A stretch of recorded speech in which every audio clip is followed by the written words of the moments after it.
क्या भारत में भारत की पद्धति को छोड़कर बाहर की आई चिकित्सा पद्धति इंपॉर्टेंट है या भारत की पद्धति प्रमुख है? एक मूवी में अनुपम खेर जी ने भी यही बात कही।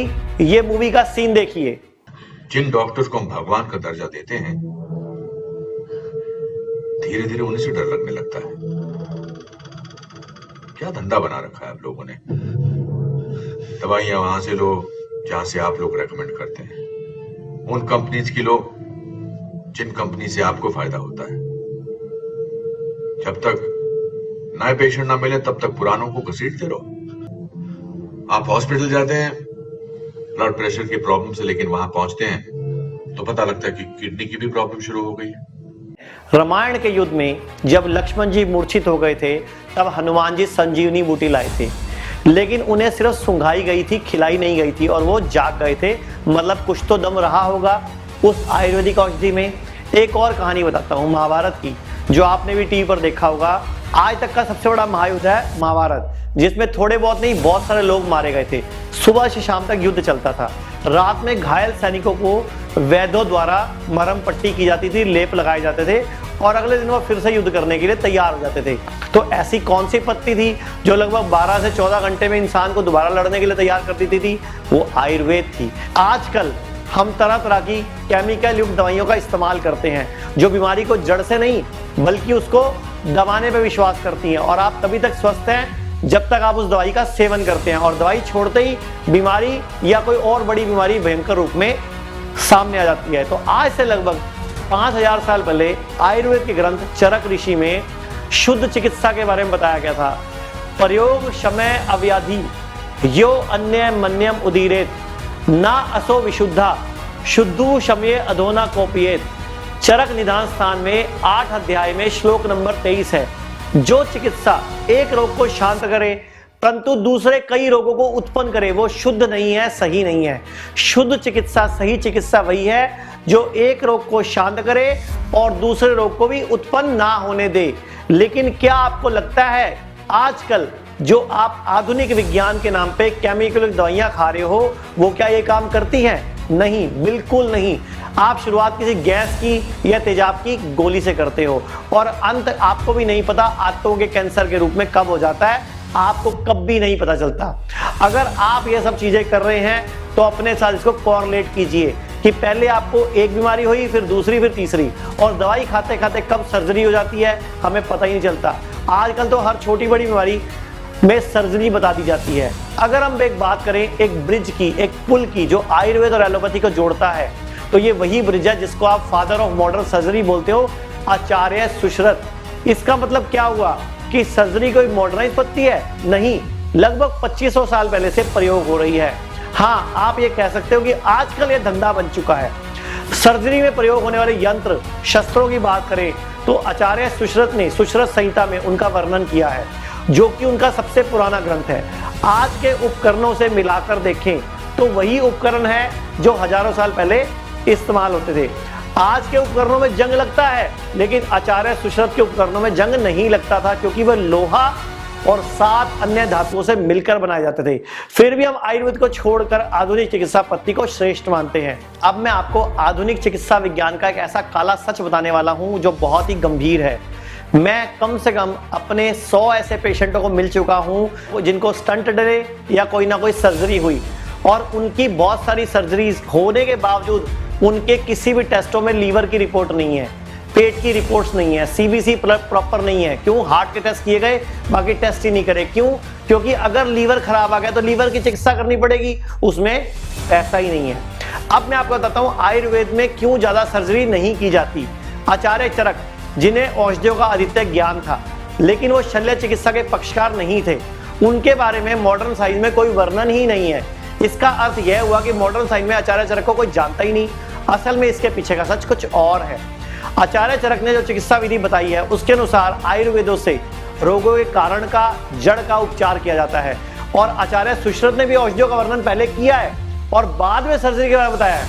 उन्होंने बहुत सारी बीमारियों का इलाज सिर्फ औषधियों से बता दिया जिनकी आज सर्जरी की जा रही है और उसके बाद भी परमानेंट इलाज नहीं हो रहा, जैसे lymphadenopathy, haemorrhoid, stone, sciatica, tumour, hernia, gall bladder remover, uterus fibroid, ऐसी बहुत सारी बीमारियां ऑपरेशन के बाद और बहुत सारी गंभीर समस्याएं दे देती हैं।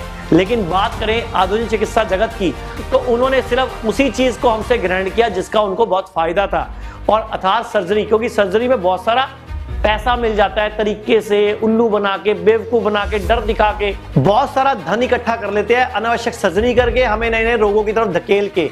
वहीं आचार्य चरक के अनुसार रोगों का संपूर्ण इलाज सिर्फ औषधियों से किया जा सकता है, लेकिन यह चिकित्सा विधि पैसा कमाने के लिए अच्छी नहीं थी। इसलिए चरक को छोड़ दिया गया और एलोपैथी ने सुश्रुत को पकड़ लिया। क्योंकि रोगी तो हमेशा पूर्णतः स्वस्थ होने के लिए आता है, वो हमसे इलाज क्यों करवाए?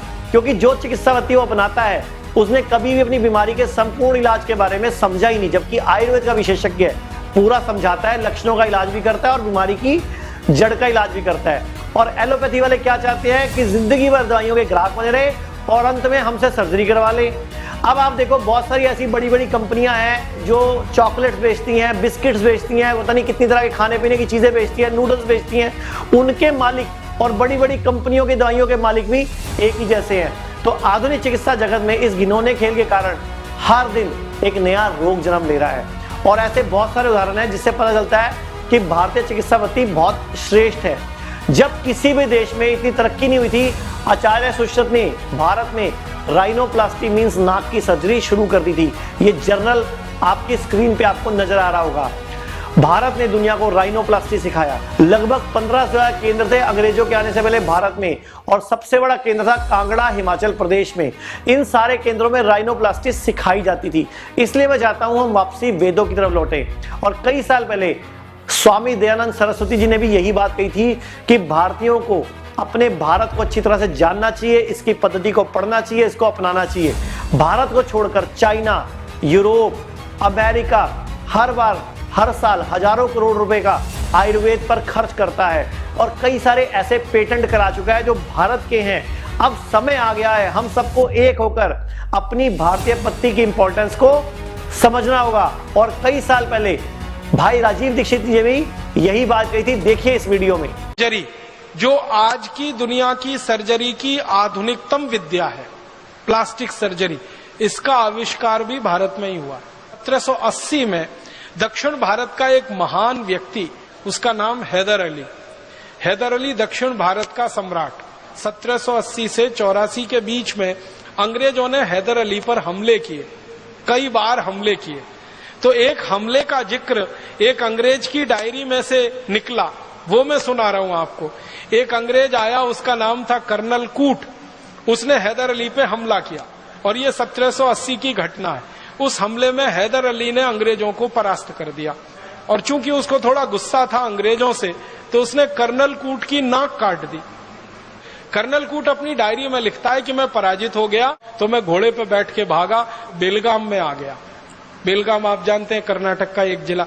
तो बेलगाम में आ गया तो बेलगाम में एक वैद्य ने मुझे देखा, नाक से खून निकल रहा है। तो वो वैद्य इतना दयालु, इतना कृपालु, वो कहता है कि मैं तुम्हारी नाक जोड़ सकता हूं। तो कर्नल कूट कहता मुझे तो भरोसा ही नहीं हुआ, ये नाक कैसे जुड़ सकती है कटी हुई। तो उसने कहा मेरे घर चलो। तो वैद्य जी उसको ले गया और ऑपरेशन किया। ऑपरेशन सफलतापूर्वक संपन्न हो गया, नाक उसकी जुड़ गई। वैद्य जी ने उसको एक लेप दे दिया बना के और कहा कि ये लेप ले जाओ, रोज सुबह शाम लगाते रहना। 3 महीने बाद वो ब्रिटिश पार्लियामेंट में खड़ा होकर भाषण दे रहा है कर्नल कूट, और सबसे पहला सवाल पूछता है सब अंग्रेजों से, आपको लगता है मेरी नाक कटी हुई है? तो सब अंग्रेज हैरान होके कहते नहीं नहीं, तुम्हारी नाक तो कटी हुई बिल्कुल नहीं दिखती। मेरे एक परम मित्र डॉक्टर विश्वरूप राय चौधरी ने भी एक किताब लिखी, हार्ट माफिया, जिसमें उन्होंने क्लियर कई पेशेंट का उदाहरण दिया कि हॉस्पिटल में कैसे उनको उल्लू बनाकर उनकी सर्जरी की गई, उनके स्टंट डाले गए और जब वो बाहर आए तो उन्होंने स्टोरी लिखवाई। तो ऐसे बहुत सारे उदाहरण है। गब्बर फिल्म का ये सीन देखिए। डॉक्टर साहब, इनको बचा लीजिए। ये तीसरी मंजिल से गिर गए, उसके बाद कुछ बोल नहीं रहे, कैसे भी करके इनको बचा लीजिए। नर्स, इनको इमरजेंसी वार्ड में ले जाओ और आप पहले एडमिशन फीस भर लो। जल्दी। आप पैसे की फिक्र मत कीजिए, मैं सब कुछ भर दूंगा। आप कैसे भी करके इनको don't worry, relax relax. He's already dead, doctor. लेकिन उनको थोड़ी ये मालूम, जब तक उनकी जेब में माल है तब तक इसमें जान है। प्लीज कम जी। देखो भाई, इनका केस बिगड़ता जा रहा है, हेमरेज है। आई थिंक न्यूरोसर्जन को बुलाना पड़ेगा। आप भगवान को बुला लीजिए, बस उनको ठीक कर दीजिए। Are you sure? श्योर। उनकी फीस 2 लाख रुपए है। कोई बात नहीं, मैं अरेंज कर दूंगा। ओके, नर्स डॉक्टर वर्मा को फोन लगाओ। ठीक है, चलो। डॉक्टर, बड़े डॉक्टर आ गए हैं, हम उन्हें बचा लेंगे। हाँ। कैसे लोग हैं ये, मुर्दे को भी नहीं छोड़ते। अब आगे देखना क्या नाटक करते हैं लोग।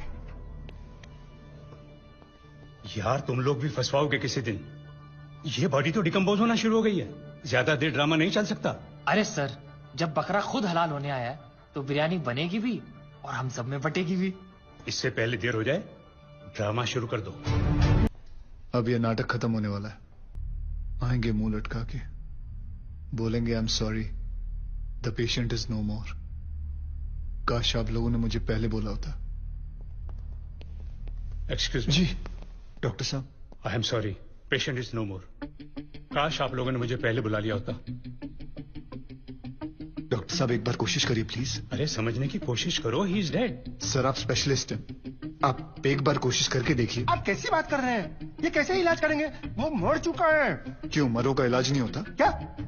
ऑब्वियसली, कोई मरे हुए का इलाज कैसे कर सकता है? क्यों नहीं हो सकता है? ये पाटिल हॉस्पिटल है, मरे हुओं का इलाज हो सकता है आप यहाँ। पागल हो गए क्या? मरे हुए आदमी का कौन इलाज कर सकता है? क्यों नहीं हो सकता है? मैं पागल हूँ? ये देखिए, पढ़िए इसे, क्या लिखा है इसमें, पढ़िए। Civil hospital, doctor Deshmukh certified death at 11:25 AM। Patient's name Ramnath पर।